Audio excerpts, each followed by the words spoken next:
Gin has been an adult beverage option for several centuries. It's actually a European concoction, but Alex, Charlie, and Jim Mooney are distilling a world-class variety from their small distillery in Kings Mountain, North Carolina. About 90% of everything in the store comes from foreign countries, so it's really just only a handful of us that's even on the shelf that's even domestic, more or less, from North Carolina. Why gin? Well, we like gin. Gin is a more complex beverage than vodka. Vodka's just neutral. And we like something with a little flavor to it.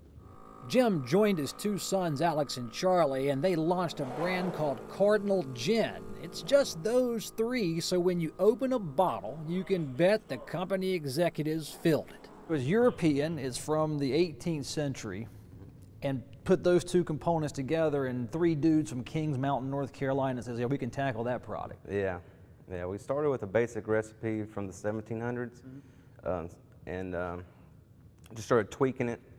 Found some flavors that we thought mixed well with the traditional London dry gins. And what we call this is like a modern style or a Western style gin, so it's kind of its own style. Your basic gin recipe is primarily juniper berries. And that is juniper. Right.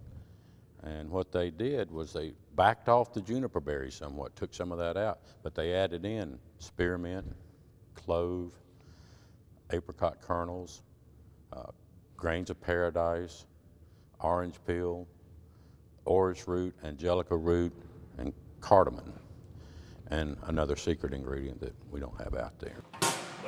The mixture of spices and herbs in perfected amounts has Cardinal Gin rated a top 10 gin in the world and the #1 rated U.S. produced gin by the Beverage Testing Institute.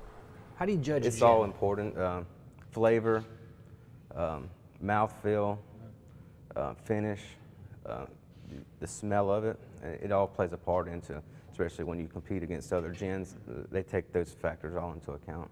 Cooking with spices is so easy to overpower.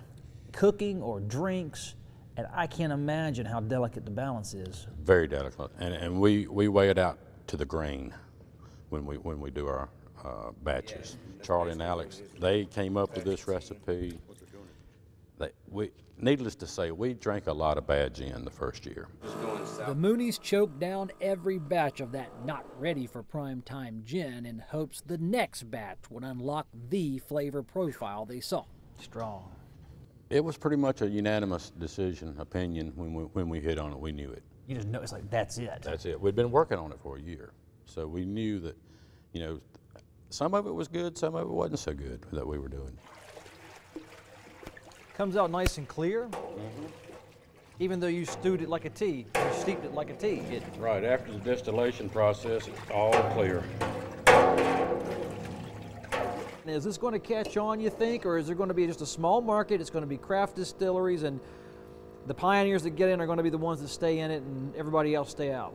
It's hard to say. I know we're in the Carolinas. We've been making spirits well before Kentucky ever was even an idea. So it's been here for a long time. It's just a matter of time.